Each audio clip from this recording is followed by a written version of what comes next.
Stroke check back to Fox. He's got room. This was a huge moment in the NHL season, and I can't believe how crazy this game was, but I'm getting ahead of myself. Let me go back and first give some context. The New York Rangers have been having an incredible season so far, and they would have a crazy game versus the rival Philadelphia Flyers.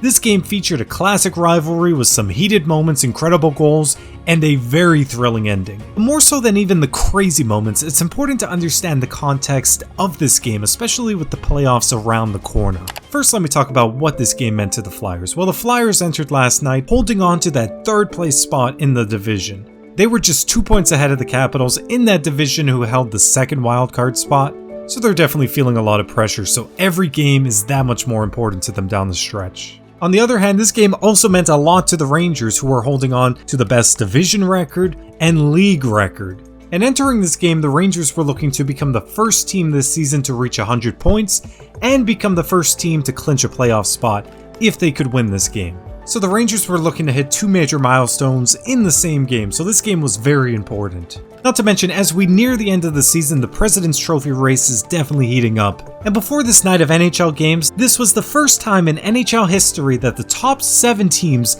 have been separated by 1 point after each has completed at least 85% of its schedule. In other words, we have never seen this many teams this late into the season this competitive for the number 1 spot. Every game, and especially every point, has massive playoff seeding implications. Now, I know many fans believe in the President's Trophy curse, so they aren't that concerned about winning the President's Trophy, especially after what happened with last year's Boston Bruins. But I still think you just have to focus on winning as many games as possible, and to think on the positive, the last time the Rangers won the Cup in 1994, they were also President's Trophy winners, so that's a positive way of looking at it.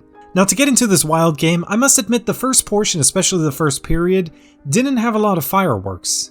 And for much of the first period, it looked like the Flyers were actually dominating this game. And the best opportunity on goal in this first period was by the Flyers, only to be denied by Shesterkin. At the end of the period, the Flyers had a 15-9 shots on goal advantage, however the game still remained scoreless. Now, after witnessing one period of play, if you thought this game would be low scoring, you would be incredibly wrong. As just a couple of minutes into the second period, the Flyers' Travis Konechny would dish the perfect pass on the right side to an open Scott Laughton, who would bury the first goal of the game after a beautiful shot. Then about halfway through the second, the Flyers would get a power play after a tripping call, looking to capitalize. And while on the power play, Laughton would send a beautiful pass to Ryan Palin, who would tip it home, giving Philadelphia a 2-0 lead. Things at this point were not looking good for the Rangers. It seemed like the Flyers had all of the momentum, and the Rangers would need a little bit of help to dig out of this rut. Now, the Rangers would get a much-needed break only a few minutes later at the 5-minute mark, when they would get a power play from a high-sticking penalty.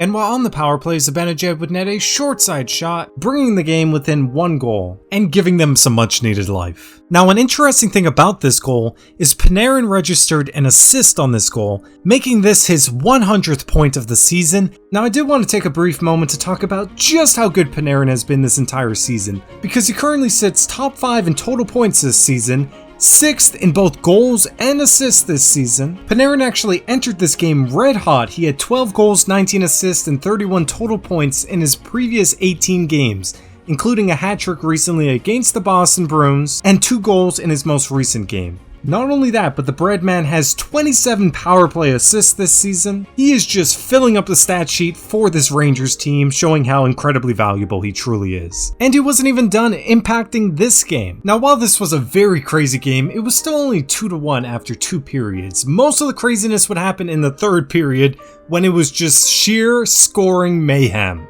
Entering the third period, the Rangers seemed to have woken up, since just over a minute into the period, Johnny Brodzinski knotted the game up with a beautiful shot. And then just a minute and a half after this, with chaos in front of the Flyers net, Lafreniere hit the puck in, putting the Rangers ahead 3-2. And at this point, the Rangers were rolling. However, the Flyers were able to stave off some of this momentum. They were able to settle down again, regroup, and with just over 13 minutes left in the period, the Flyers would get a 2-on-1 and Konechny would keep the puck, firing it past Shesterkin for his 31st goal of the season, tying the game back up at 3. Now, a few minutes later, the Rangers would be called for a high sticking penalty, and it seemed like the Flyers had a great opportunity on the power play to pull ahead yet again. However, while shorthanded, the Rangers would get a 2-on-1, and Zibanejad would pull off a beautiful move, dishing it to Trocheck for a tap-in goal, just a beautiful play, pulling the Rangers ahead 4-3. But this lead wouldn't last for long, because the Flyers would dish a great pass to Owen Tippett, who on the breakaway would backhand a goal off the post, evening the score yet again at 4-4,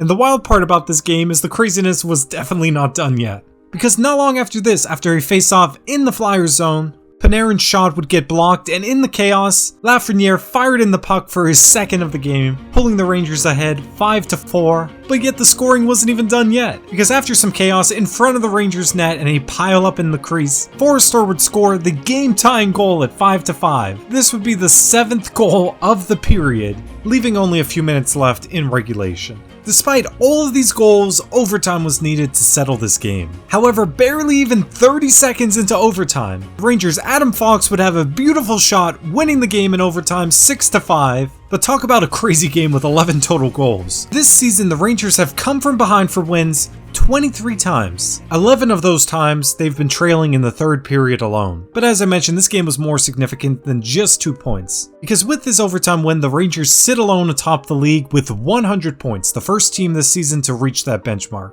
Not only that, they became the first team to clinch a playoff spot. And this game was also significant for their coach. This was Peter Laviolette's 800th career win. He is the 4th fastest coach to 800 wins. Now, I will say the Flyers showed a lot of fight in this game, earning themselves a much needed point in their playoff race. Of course, they would have preferred to come away with the win. And if there is such a thing as moral victories in sports, this felt like one. Of course, every team prefers actual victories, but still, to be this competitive in a game versus the Rangers this season is still a pretty good accomplishment. I should note the Rangers were missing a few defensive players, so that probably contributed to a bit of the defensive lapses, but still a great competitive game regardless. I don't know about you, but I can't wait for the playoffs to see exactly how things will shake out. Well, that was a crazy game, but if you like this video and you want to see more, please take a moment to like the video, it really does help, and consider subscribing for more hockey related videos, and thank you for watching.